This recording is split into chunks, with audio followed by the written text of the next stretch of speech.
So you've recently picked up Hearts of Iron 4 in a Steam sale, and given that it's a game that's 8 years old and still going strong and increasing in popularity, you figured let's give this whole grand strategy thing a try. Only then to find out that you probably have to watch 20 hours of YouTube videos and read 500 pages of Wiki just to, not get completely obliterated. And it's extremely complicated. And then you put it away again. As I said, that's no fun at all. So let's take a quick look and see if we can get started on an easier way without having to understand everything, get some action early on and have some fun. You generally want to start in 1936 because that allows you to build up your country and be significantly stronger than if you're thrown into the beginning of World War II scenario. Now, there are three major government systems that you have to deal with. There is democracy, so all the allies, France, United States, United Kingdom, and the other democratic countries. There is fascism with the Germans and the Italians and the Japanese.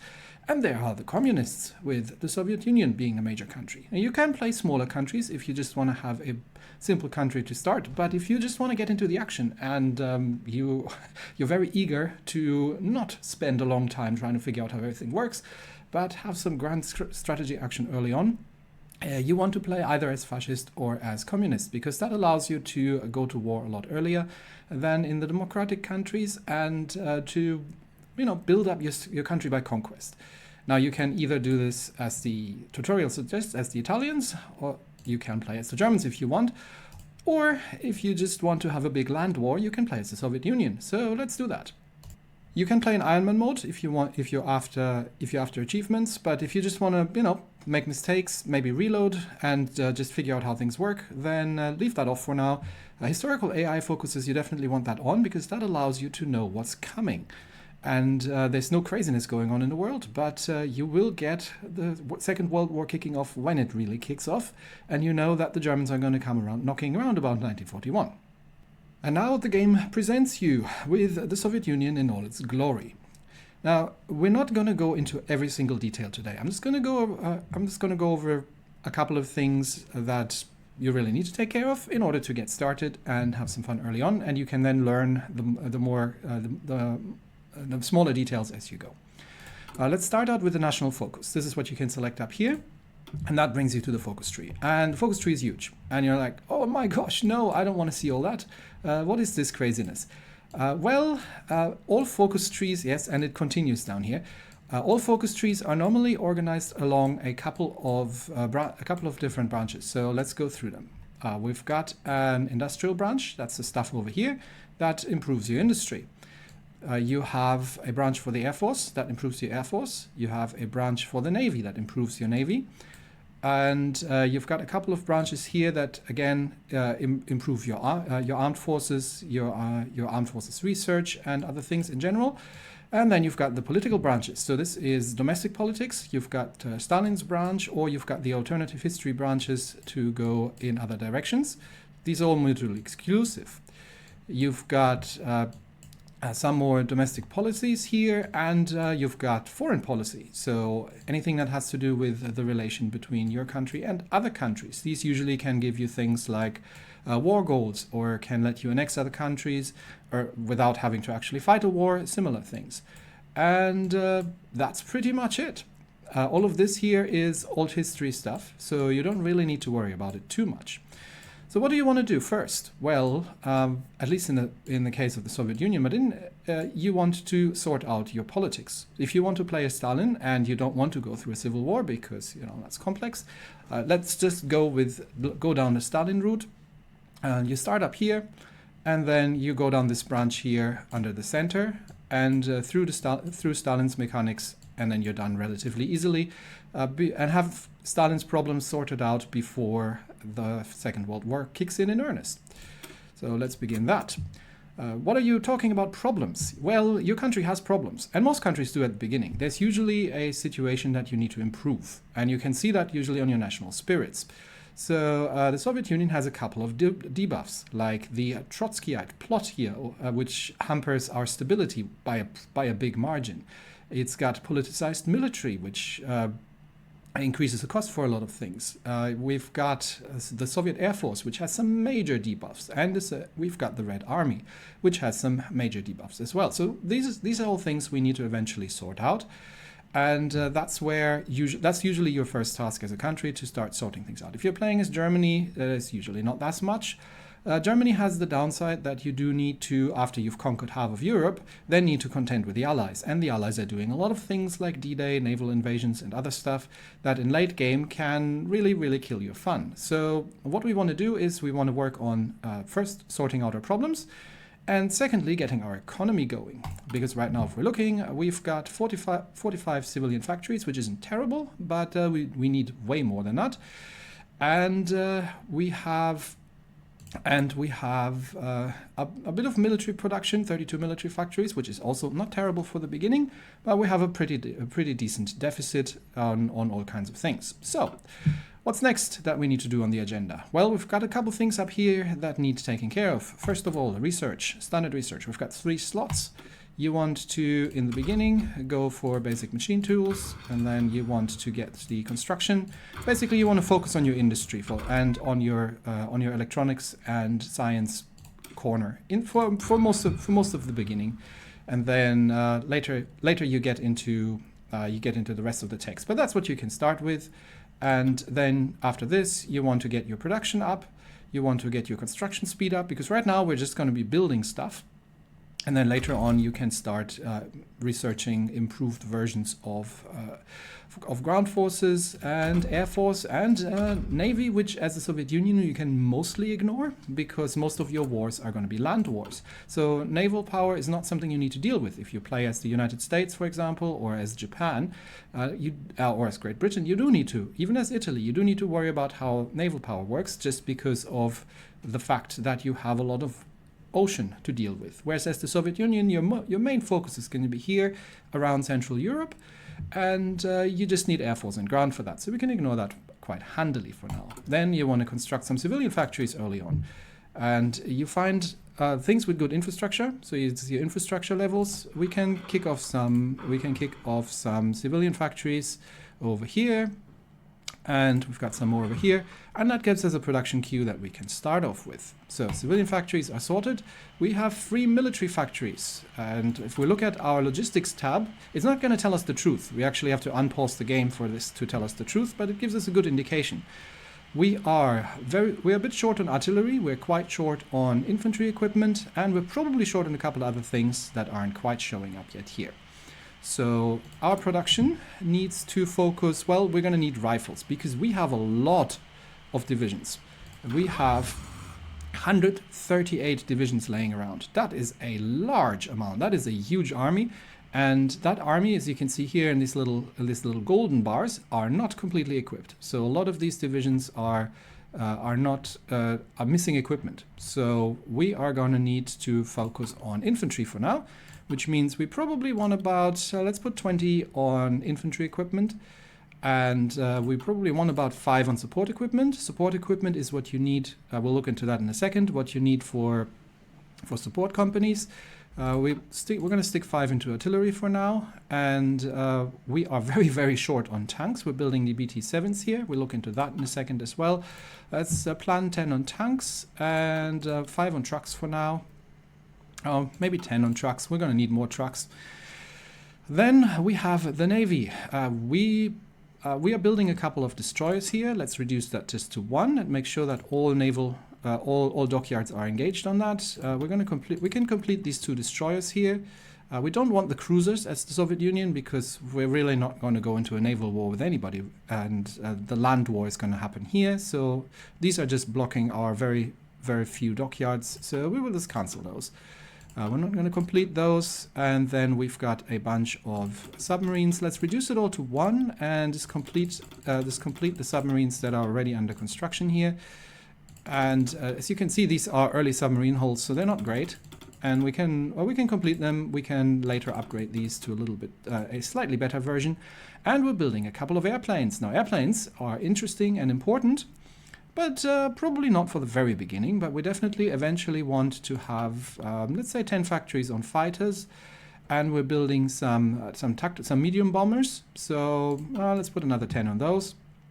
And we're building some large strategic bombers. Strategic bombers are good for blowing up the enemy's infrastructure. We don't necessarily need those. Let's put them away for now. And then we'll reorder our air. At least that's how I like doing it. Let's put that up here, as on top of the navy. And we can do a fallback construction because we only have 50 convoys. Convoys are for trade and for shipping troops around. So let's put a fallback construction on convoys. There we go. And that's sorted. A couple of things are missing. We're not actually building any trains. Trains are quite important. So let's put a train on. Oh no, a military industrial organization. Don't worry about it. There's only one, just use it. And the other ones are already assigned here. You can see that these fields are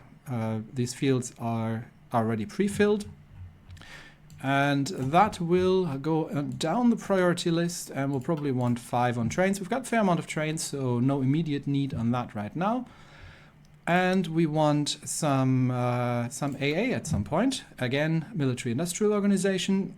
These will gain experience from building stuff and from researching stuff and make our stuff better. But again, not something we need to worry about right now. Let's get the AA. Again, this is later. This is a problem for later, so let's just put it down here, and we'll probably want 5 factories on AA. There we go. All right, that means we are going to need a couple more military factories, especially on artillery. So let's just reduce that a bit and then put that back up to 20. There we go. We've filled up most of the things here. We're building up a couple of tanks, trucks. We've got just a few factories on airframes. So once we've built up our civilian economy a bit more, because right now it's not great, we're going to add some factories here, but for now, that hopefully will deal with the amount of stuff that's laying around. Now, let's since we're here and we're still in the phase of just organizing our initial game setup, let's have a very quick look at the tanks.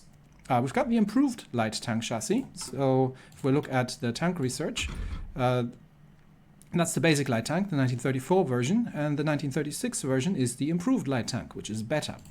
So we're simply going to go and say everything that's not on the improved light tank, we're going to decommission that. And by that, by clicking this little green button here, you can effectively just say, no, we're not interested in these. We don't want to build interwar tanks, just the improved light tanks for now until we research something better. There we go. If we have a look at our tank, it's a decent tank. It's got a cannon on it, and it's actually quite quick with 10 kilometers. And the armor with 30 for a light tank is a bit on the low side, but it's workable for the early game. So it's a decent light tank for the early game. We'll just build that and just roll with it. So that's one. Airplanes, and the same thing here. We've got the interwar airplanes. We don't want that. We don't want carrier airplanes. We don't care about them. And the interwar templates, the interwar designs here, we can throw these away. So we've got the I-16. If we look at that, that's terrible. We should have a better engine, level 2 engine, and we should have better machine. We only have a single twin pair of machine guns. That's garbage. We'll produce it for now on low frequency, but it's rubbish. We need to significantly improve that. To improve that, we need air XP. And we're going to get air XP down the road without too much trouble. And we look at our medium bomber, which has got some medium bomb bays and has got some bombs clipped under the wings. It's not great, but it'll do for now. We'll leave it here. Again, these will need attention down the road. Lastly, we're not looking at our ship designs just yet because, again, Navy is not something we worry about too much. But what we can do once we have a bit of naval experience is to refit our submarines and make them a bit better. And that'll keep our dockyards occupied, but mostly we're not going to be too concerned about the Navy. All right, we've got that sorted. We have no divisions in training, which is fine because we don't actually have any equipment. So right now we've got 1.2 million free manpower. But we have no equipment, and we don't really need to train. We've got 130 divisions laying around here. That's going to keep us going for a while. So let's look at our army then. We have 138 divisions. What are we going to do with all these divisions? Well, not too much at the beginning. If you just double-click on your divisions, then it'll select all from a particular template. So let's get all the infantry templates. and put them in an army. Okay, 73. That's a bit too large. Your armies should be around 24, but it's fine for now. We'll deal with the details as it goes. So we've got all these. That leaves us with cavalry. Let's put all the cavalry into another division. Cavalry is usually, well, First World War problems, so we're mostly going to convert these at some point into something else, but for now, they can just sit around there. And then we have mountaineers. Special forces are great. We have a lot of mountaineering special forces. 13 divisions, perfect. Put them in an army. What else we got left? We have tanks. Let's put all the tanks in an army. And we have 11 tank divisions. That's a pretty large army for 1936 as well. And yes, we have garbage older tanks, but we'll get more newer tanks as it goes. Then we've got these guys. These are NKVD blocking divisions, pretty much. These are rubbish, so let's put them into their own army for now. And we've got a single motorized division. Let's put it with the tanks. There we go. So we've got all our mechanized or all our mechanical forces in one division. We've got in one army. We've got all our mountain divisions in one army. We've got all our cavalry divisions that are pretty useless in an army. We've got a lot of infantry divisions, and these are actually, as you can see, scattered all the way from Vladivostok over to the border here. So we'll organize that a bit better once we get to the point. But they're all relatively well trained, and we've just got a lot of these crap divisions that we can't even change right now, but not something we need to deal with right now. All right, so that brings us to the next point, our Air Force. Now, our air wings are sort of built into historical air wings, and none of these are trained, and they're all under strength, because 100 is what you want to have as a size in an air wing. So the first things we're going to do is we are going to disband all these air wings, because that makes it easy for us. Just disband all of them. There we go. And I think there are a couple more over on the east. Yep, there they are. So let's disband all these air wings. And then we're going to recreate them from scratch by, let's use Moscow. Moscow's got a big airport. So let's create a new air wing. We've got 470 fighters. They're terrible. They're all biplanes. But we can create the air wings for now. And I'm just going to create 4 and leave the 70 in reserve. We've got another fighter wing here of slightly more modern, but still terrible fighters. And we've got a couple of strategic bombers that we don't really have a good use for now, so we'll just leave them be. And we've got 3 wings of tactical bombers. There we go, air wings done. And we've got 800 planes. All of them are pretty much garbage, but it's early game. And what we can do is we can run pilot exercises. So I'm going to shift click on the pilot exercises here. That means they'll exercise until they're completely done. Now, this is not something you want to do if you're, say, for example, Germany necessarily. With fighters, yes. With the Navy, no. We are the Soviet Union. We have fuel. A lot of nations don't have fuel. Pretty much the only 2 nations that have a very good amount of fuel are the Soviets and the Americans. So what we can do with all this fuel, with all this oil and fuel that we're producing, is we can train things that need fuel, like tanks, ships, planes. And that gives us experience and also trained things. So let's head over to the Navy.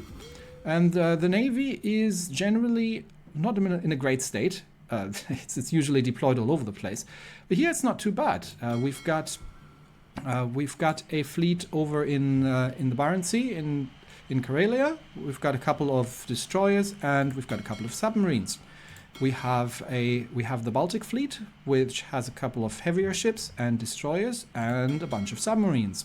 We have the Black Sea Fleet, which has a bunch of cruisers actually, and it's very short on destroyers and has a couple of submarines. And we have the Pacific Fleet, which has just a couple of destroyers and a couple of submarines. So for now, because we don't really have anything else that we need to do with them, we're just going to let them exercise. And I'm not going to let them exercise until they're complete.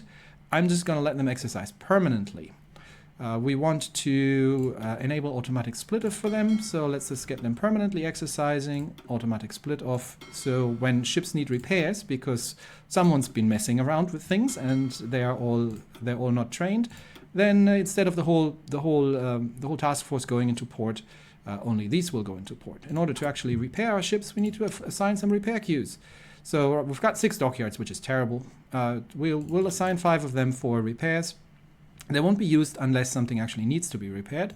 And these guys are just going to be generating naval experience for us while exercising, and then you can leave them to their own devices pretty much. We'll reorganize them if we need them. For now, that's good enough.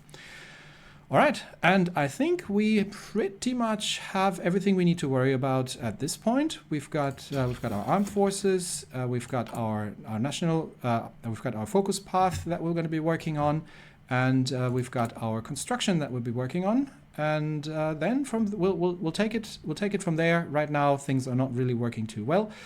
Our first big goals is what we're going to be looking at next. Now, one reason I have suggested fascism or communism as a good start is because you can run early wars. It's 1936, so nothing really big except for a couple of civil wars, especially the Spanish one, which is sort of the main one that you can get yourself involved in, will happen early on. But what you can do is you can actually start justifying, coming up with a justification for invading other people. For example, you could say, I would like to invade Turkey. And we only need more political power. It says 2 more, but we're actually going to need 50. Turkey is, if we have a quick look, Turkey has somewhere between 14 and 44 divisions. We have 130, so that shouldn't be a huge problem. And Turkey has a fair amount of resources.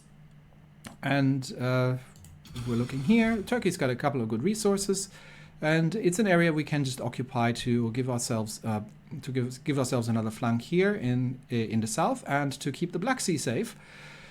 Turkey is, if you're looking here, Turkey is actually guaranteed by Romania. So if we're declaring war on Turkey, that means Romania is going to join, which isn't a huge problem because we have a relatively short border behind the river line with Romania, which is very good to defend.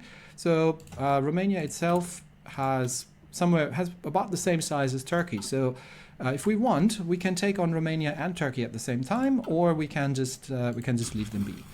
The key to the whole thing is to make sure that you get this done before the allies are starting to guarantee things. And usually they're starting when world tension is around, I think, 23 or 25%. So right now, there aren't many allied guarantees. Poland isn't guaranteed by anybody right now. Another possibility, you're going to get the Baltics down the road via focuses. You're going to get the winter war with Finland happening by itself. So that's not necessarily something you need to take on. And Eastern Europe is a good target just to start pushing your borders a bit out. Poland's going to get divided naturally, or you can start actually justifying against it. You don't want to justify against more than one country because that is going to take forever at the same time. It's going to take forever and it's going to cost you a lot of political power. So we are about ready to unpause the game, and then we can think of what we want to do first. So if we want to go up against Turkey, then Turkey and Romania, then we'll have to wait until we have the political power to do that, and we will then organize some armed forces to make that happen. Now, the speed that you want to have is up to you. I personally prefer to play 2 or 3 speed when I'm actually fighting, and have faster speeds if nothing really is happening. So right now you could get up to 4 or 5 speed. 5 speed is limited just by how fast your computer can go. 4 speed is actually limited in game. So if you just want to go for 5 speed, you can always press the space bar to pause the game. And you can see up here that even though we're exercising all our navy, we're actually gaining more fuel than we're burning through. So we've got plenty of fuel. We've got political power ticking up, and we're waiting for the first focus to finish.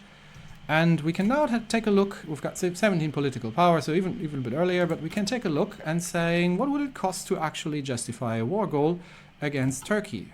We can take a look at Poland. We could justify a war goal in Poland. We just don't want to get into a conflict with the allies, because that'd be bad. But as long as we can take up a couple of countries that nobody really cares about at this stage of the game, that gives us a good head start. So we can justify a war goal on Turkey. It doesn't matter, you just pick one. We need 33 more political power, so we need to wait for 50, and it'll take 250 days to actually get there, but that's fine. So that can be our first goal, and in order to set that up, once we're there, we'll go through and set that up correctly. All right, path of Marxism-Leninism is finished. So let's have a quick look what's next. We're going to go down the Stalin route here, and we'll try to get through Stalin's paranoia system as quickly as possible, because that is something that can... Effectively, what happens is Stalin gets paranoid and starts shooting people, which means he can kill your generals and your admirals, which is generally a bit of a problem. So you try to get that sorted as quickly as possible, and while also focusing on the economy initially. That's your big focus. You want to boost your economy early because it snowballs. The earlier you can get your construction up, the better. So for economic boosts, this is the tree we want to, whenever we don't need to deal with Stalin's problems, where we want to invest early on. The other thing we want to do is, right now we're focusing on civilian factory construction, which is very slow. So we want to focus our research as much as possible on the construction. We can go with concentrated industry. It doesn't really matter, either of them, to boost our production, our factory output, and the max factories especially. And the other thing that we really need to do is we need to change our economic law. Because right now we are in civilian economy, which is severely hampering our construction speed. That gives us a 30% debuff.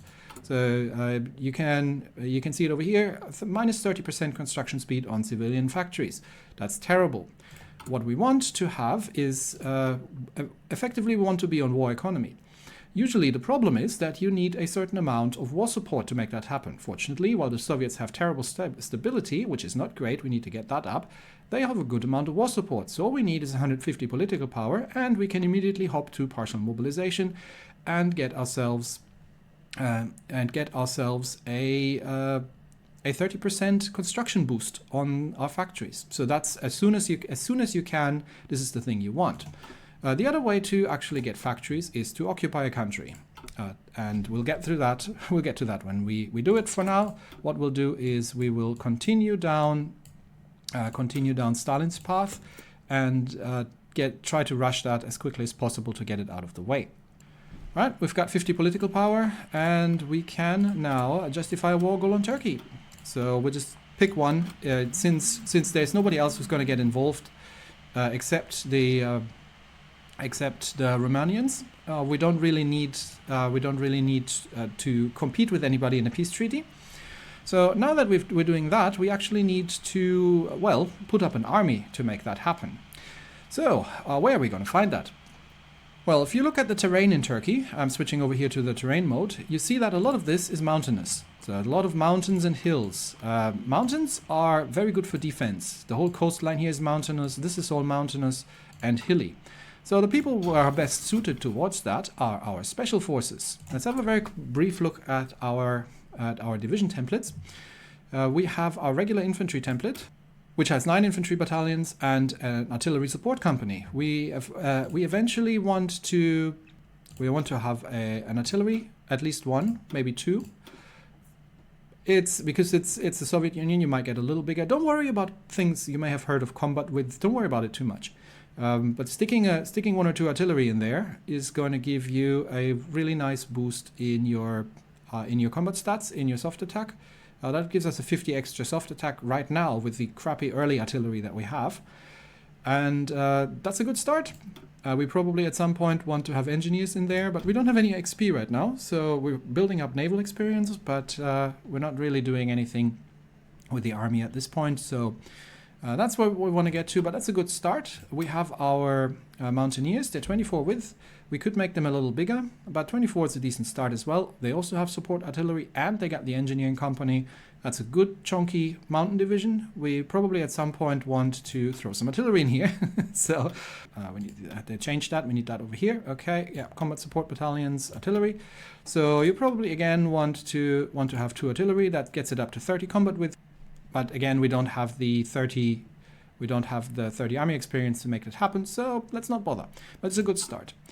The motorized divisions are garbage, so we can convert them. The cavalry divisions are garbage. Usually, you want to use your cavalries for occupation. So if you're occupying other people's country, we'll deal with that later. In our case, we actually have the NKVD divisions, which are pretty good. They've got the military police. They're a bit small for that. So you get the choice between these and cavalry. It doesn't really matter. You can use them for occupation.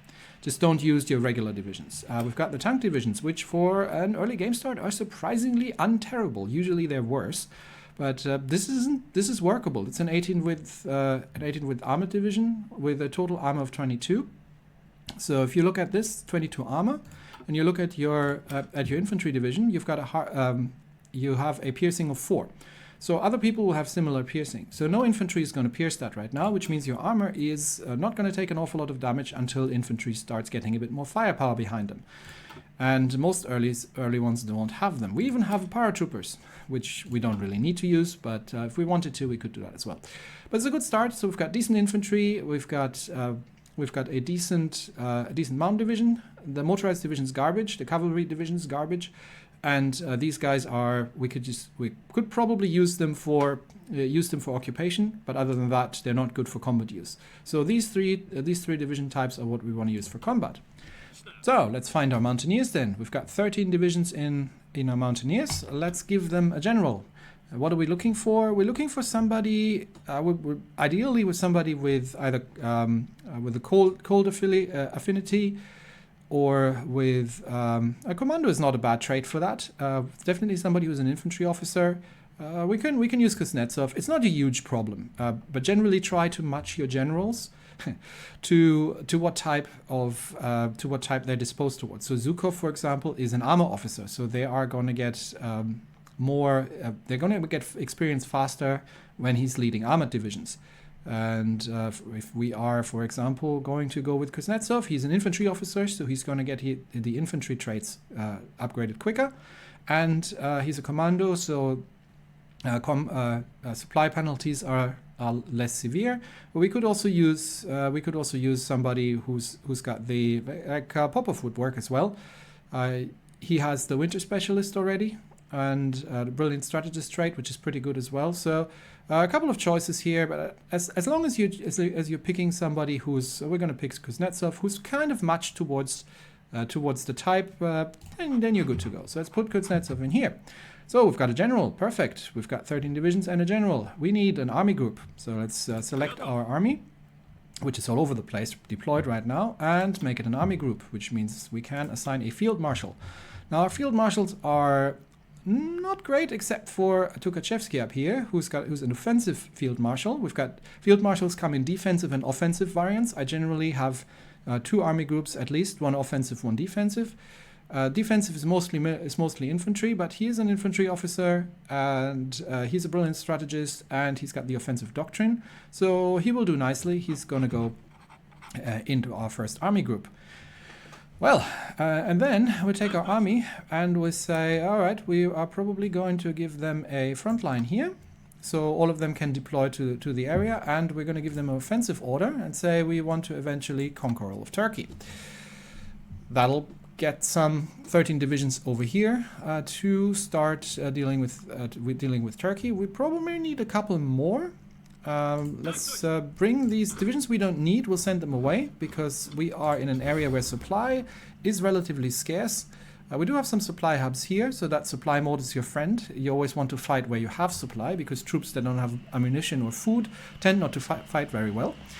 And we've got a couple of supply hubs beyond the border. So there's one here, one right here. There's a port that we can take. So there's a fair amount of stuff that we can use to supply ourselves without too much trouble. So that's our first flank here, and let's throw a full army in here. So he can control 24 divisions. He's currently got 13, so we need 11 more. So let's just get 11 more divisions here, and add them to him. There we go. Full army, full infantry army, mostly in specialized troops. They're all going to move into place and start planning their attack. That'll take a while, but we're not there yet. We're 250 days away, so not an awful lot of things are going to happen. The other thing that we can do is we can try to do a naval invasion from over in Sevastopol, for example. Because we have actually a fair amount of navy. Now, how much navy does... who are our opponents? Turkey. Turkey's our opponent. What navy do they have? They have one battle cruiser, a couple of destroyers, and a couple of submarines. Nothing major. And we're going to be fighting... the Romanians. They have a couple of destroyers. So, what do we have as a fleet right now in the Black Sea? We're a bit short on destroyers here, so what we can do is we can just take the fleets from the Baltic and from the north and right-click into the Black Sea fleet, send the destroyers over, and there we go.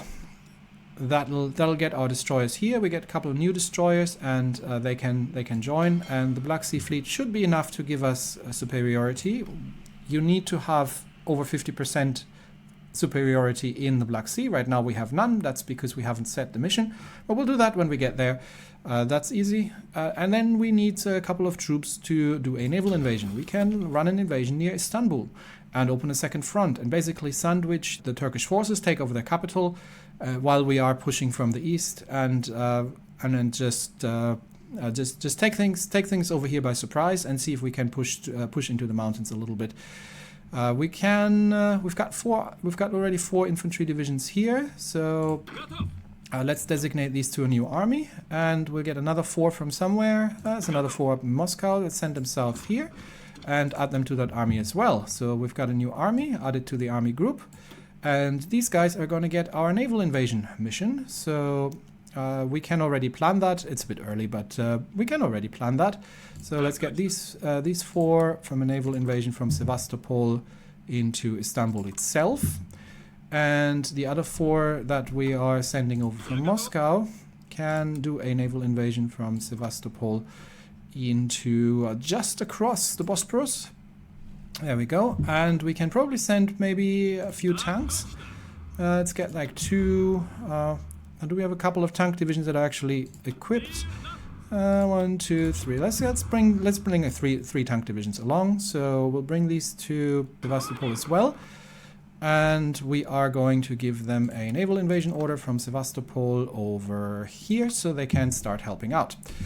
If you're invading, you need a port, because without port, you're not getting supply. Istanbul has a port. So if we can take Istanbul, and with a bit of pressure from both sides, we can do that, then that should not be a massive problem.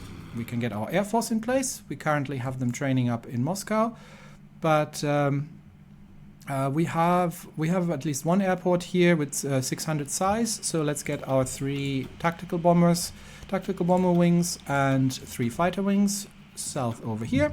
That should give us aerial superiority over Turkey. Now, we are a bit far away still from Turkey, so we're still building up. But we do need a general for our naval invasion here. Anyone will do, really. We can get somebody with a bit of attack. Let's see if we have an infantry officer with a bit of attack. These are all armor. All armor officers.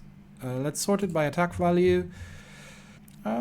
Who's an infantry officer? We generally don't. Let's use Popov. We can use him for that. Perfect. And we do want to get our tanks. Let's add them to the army group as well. And for our tanks, we obviously want to have Zhukov in control. There we go. So that's all set. And now we just need to continue sorting out our political problems while already working on the Turkish invasion, which is also going to get Romania. Oh yeah, that reminds me, Romania. Well, we probably need an army to defend against Romania. Perfect. We get 24 infantry divisions. There we go. New army. We put them in the same group for starters. We'll give them a general, again somebody who's an infantry officer. He'll do. And this army can hold the front line here, and we'll give them an offensive line just for the planning bonus. We're not actually going to attack them for starters, but we'll just position them there for now to make sure that the Romanians aren't going to get in. We'll see if we can counterattack somewhat, but that's our starting setup, and we'd be ready once we get to the point that we actually have the war goal to declare war on Turkey early on. Okay, we have progressed somewhat. We've made a bit of headway through Stalin's paranoia system. Paranoia system works generally that his paranoia ticks up, and you have to try to keep it below 25 so he doesn't start shooting people. So what you want to do is you want to go through this tree here, this branch here, as quickly as you can. And there is a timer on these, so you have to kind of wait in between. You can do a couple of things like industrial focuses in the meantime, but try to rush that through as quickly as you can. So you're going to get rid of that mechanic, and then you can also start at some point to go through the military focuses. And you at some point you don't need to worry about the navy. At some point you definitely want to do the air focuses, but right now it's all industry.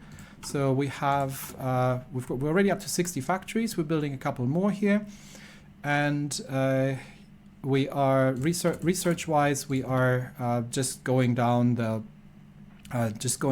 industry tree at this point still, and the construction tree, and going there as quickly as we possibly can.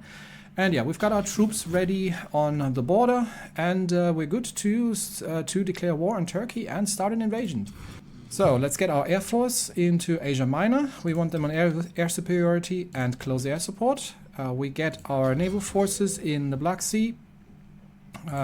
We are going to get them on naval invasion support. Right click on the Black Sea, and now we have naval superiority, and that'll help with launching the invasions.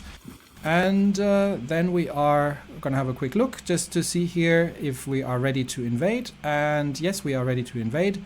So all we have to do is declare war on Turkey. I'm going to slow it down.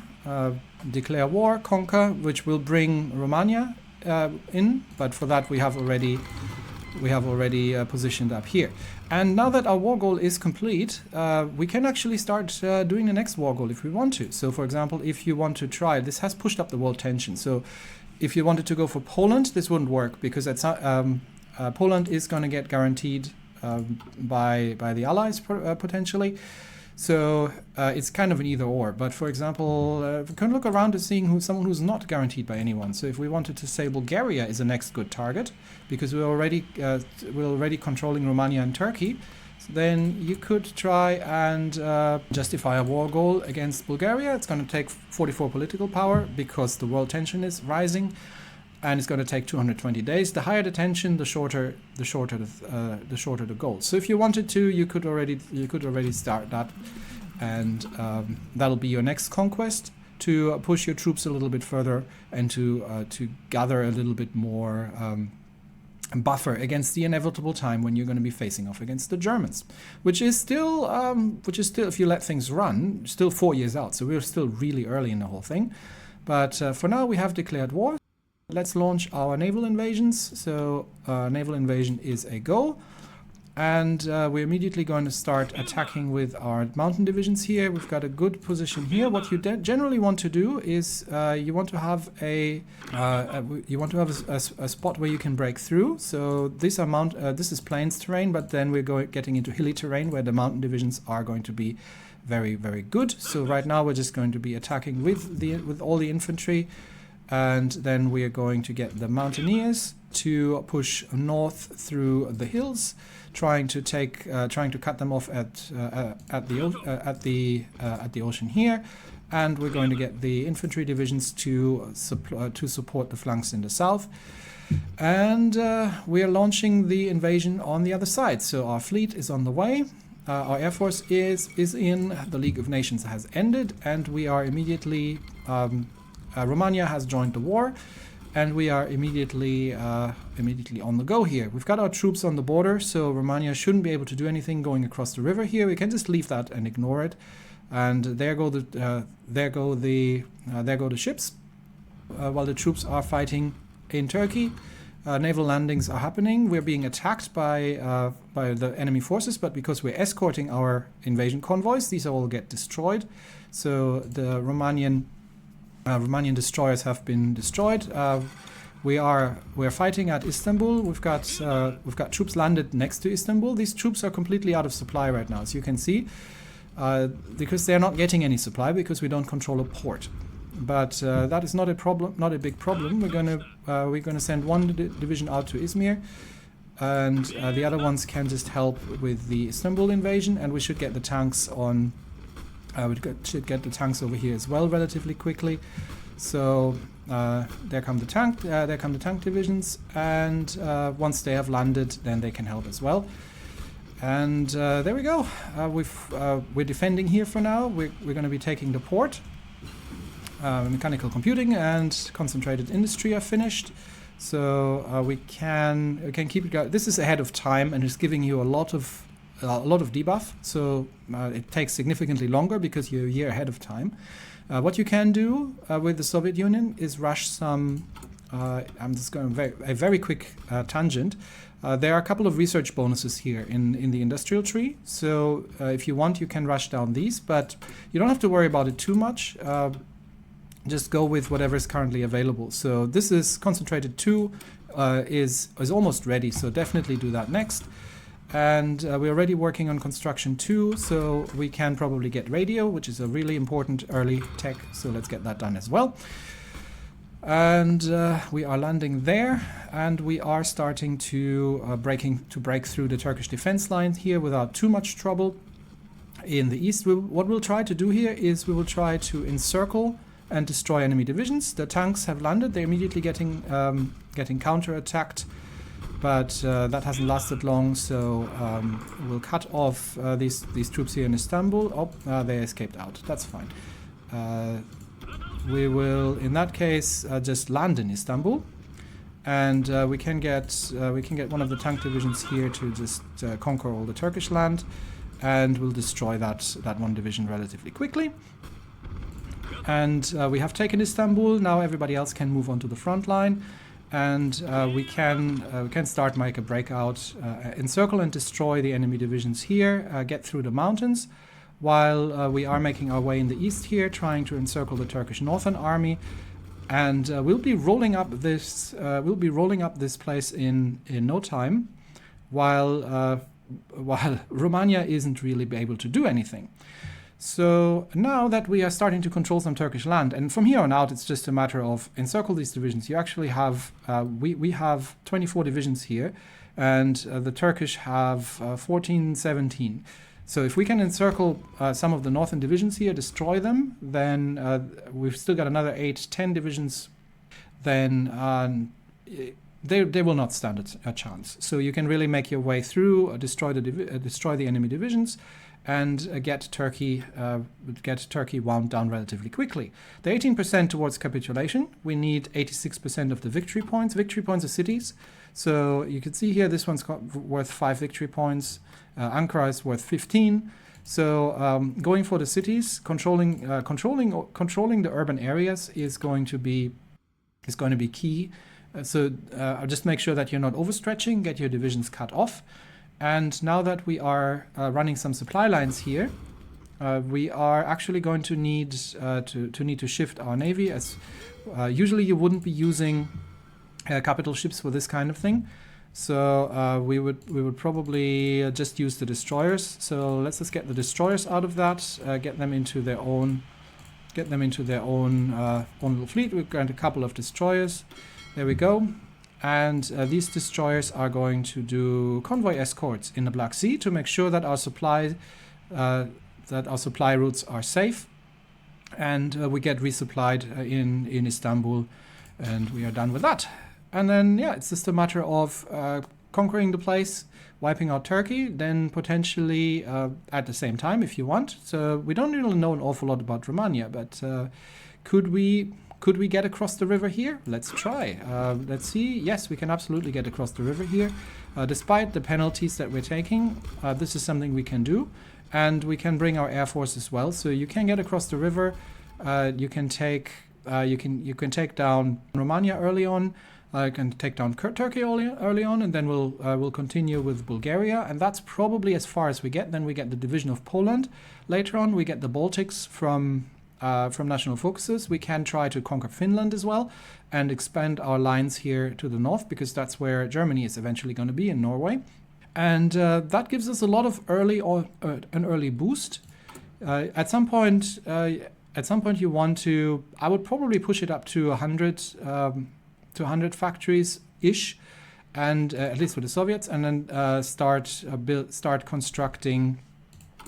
Start building military factories as well, or you can just start sprinkling them in if you want. But I would focus on civilian factories early on. Make sure you're getting off the into partial mobilization. We can't get into war economy just yet, but partial mobilization is already great for our construction speed, and we're only getting a bit of military factory construction speed. So for civilian factories, this is perfectly fine. So that's already done. Then just go through the paranoia system. Make sure that the political paranoia doesn't go over 25% for too long. You can use a bit political power. There are also a couple of focuses here that you can use, like to decrease the paranoia. So it's not a hugely complex mechanic once you've played through it. And then down the road, what you want to do is you start seeing we're ticking up experience here. You can do things like you can improve your submarines. So instead of the terrible original submarines, you can build somewhat better submarines, and you can refit your submarines to be somewhat better. You can start building better tanks. Although the BT-7 is not a terrible tank, but if you're starting to research better tanks, you can create variants. You can start adding some more modules to these if you want. You definitely need to build better planes. So, for example, we want to create a better fighter. Let's see if we have got any presets here that we can use. Like this, that's a cast template. That's a fighter template. Not sure I would necessarily go with the cannons, but you can. And then you take your military industrial organization. That's the I-16. You can go with this, or if you want to start messing around with it a little bit, you can see, oh, do I want to maybe have 4 light machine guns instead? Is that better? And then improve that slightly, save that, and then update your production line and go and say, you know what? No, we're no longer. You see, I'm refitting all my submarines right now here. We're no longer going to be building the terrible fighters. We're going to be building better fighters, and yeah, that's where you want to get. Eventually, once it comes to the war with Germany, you mostly want to have some infantry armies that are just holding the line. So you want to get to some form of infantry division that has let's say probably 2 artillery, something like that, and something that has engineers, and something that has support anti-air, and you're good to go. These are perfectly fine infantry divisions that you can use just for defense. And then you'll be upgrading your tank divisions. So you definitely want these eventually with medium tanks, and not mix light tanks in here. You can replace them with the mechanized equipment once you get there. So these things here. So if you get infantry fighting vehicles, you can use them in your divisions. But stuff's getting expensive. You don't need to worry about fuel as the Soviets, so you're pretty good. But get yourself a relatively small number of assault divisions. Something like I would say probably 6 to 10 tank divisions for a start is pretty good for and make them larger for assault. You need to make sure that you're filling up your spirits here. So make sure not to forget your doctrines. As the Soviets, you're running on the mass assault doctrine. Again, don't worry about it too much. They all have their uses. This one lets you squeeze more troops in. This one is very good for defense. This one is pretty good for everything, and this one is focused pretty much on tank and mechanized divisions, of which you don't normally have all that many. So I generally the superior firepower is very, very popular. If you want more role play, you can go with mass assault, or if you want to play more defensively and just want to let the Germans break their faces against your defenses, Grand Battle Plan is not a bad one because it's very good defensively. get your spirits set up. So you can have. I usually go with bolt attack for the academy. This makes your generals better. Don't forget to upgrade your generals. You see they're learning new traits. So see what makes sense and upgrade them. You definitely need to fill out your military staff. So having a chief of army is great. He gives us plus 10% division speed, but also more importantly, he gives us daily army experience. So getting these in early is pretty good. You can get an industrial concern in early. That's also a good. That's a research boost. You can fill out your government here by getting somebody, for example, who's speeding up your construction speed, or somebody who gives you stability. These are great things. Before you start going down, before you start filling out these, because you don't need to research them, you just spend XP on them. So before you go down that way, you can also get yourself a military theorist here, and you can start filling out your military high command eventually, and then work on your army and on your air force spirits. So once you're done with Stalin here, and you're happy with the industry, and you start focusing more on improving, go for the air force spirits, and go for the army spirits, the army foci, to improve these spirits that you have here. Definitely before the Germans attack, you want to get these a little bit better, and get your factories up, and then start building military factories. You can spend a little bit on fortifications. So if you say, okay, I'm really concerned about the border with the Germans, and I want to hold some plains here, and I really don't want to, or I want to have a defensive river line, you can build like level 3 forts relatively cheap behind these lines, but it is going to chew up a lot of your construction. So it's probably worth just doing it in spots where the Germans are heavily attacking. So for example, if you want to hold the Vitebsk-Smolensk line here in between, and you say, okay, we're holding behind the river. They can't get, but they can get through here, and we want to hold Vitebsk and Smolensk. You could build like a couple of fortifications here, and that may make it significantly more difficult. Definitely make sure you get your air force up, specifically fighters. So you want to get a lot more on fighters, probably about 20 or so. You're going to run short on rubber, which is something that you can just trade with the Allies, because the Allies have rubber. So you can trade with the British or the Dutch East Indies or British Malaya until Japan takes that over, and get yourself some rubber. That's not a big problem. And that way, definitely make sure you have a decent air force. Against Germany, you probably want to have about 3,000 fighters, be a good starting number. Make sure you improve and research. And lastly, don't worry if something doesn't go your way and you feel like, oh, I've made a mistake and I have to restart everything. Just push through. You learn something. That's all we can really talk about. The last probably thing I want to mention is if you're starting early and you're going to be occupying territory, make sure that you check how you're managing your territory. You don't want your regular infantry to do the occupation. You want something. You can use the cavalry. Cavalry is pretty good, or you can use the NKVDs. They're also pretty good for that kind of thing. Not something that has expensive equipment, because these troops are off map. They are going to be supplied from your stockpile. So if you use your regular infantry divisions, you don't want to use tanks or artillery to pacify the locals. But you want to make sure that you have enough garrison equipment. So if you're running short on equipment, definitely prioritize garrisons to make sure that you are equipping your garrison forces and your resistance isn't running out of control. You can definitely set up an intelligence agency, and if you're after occupation, you probably don't want the military governor.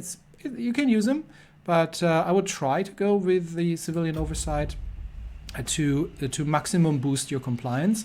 The higher the compliance, the more resources and the more manpower you get from your occupied territories. And that way you can sort of create an enlarged Soviet Union early on. And then comes the big war against Germany. And that's basically, once you reach Berlin, you can say, I have won the war and things have gone well. And that gives you a relatively good start, and you don't need to worry about things too much. So I hope this has been somewhat useful. You don't have to play the Soviets, you can play Germany as well. And say once you're just going to have to deal with naval invasions, port garrisoning, and it gets really irritating in the very late game. So if you're like reaching 1944 or 1945 and the Americans are invading every 2 months, it really gets annoying at some point. But don't hyper focus. Don't focus just on one division that you're controlling, but definitely control your divisions. Use your tank divisions for breakthroughs. Use your infantry to follow up, and I think you'll be pretty much good to go from there. You'll be an economic juggernaut that is going to be very hard to stop, and you're going to have an army that can steamroll all of Europe if it wants to. And yeah, if you want any more details, then feel free to watch some of the more in-depth tutorials down the road. But don't feel like you need to watch 30 hours of tutorials before you play your first game.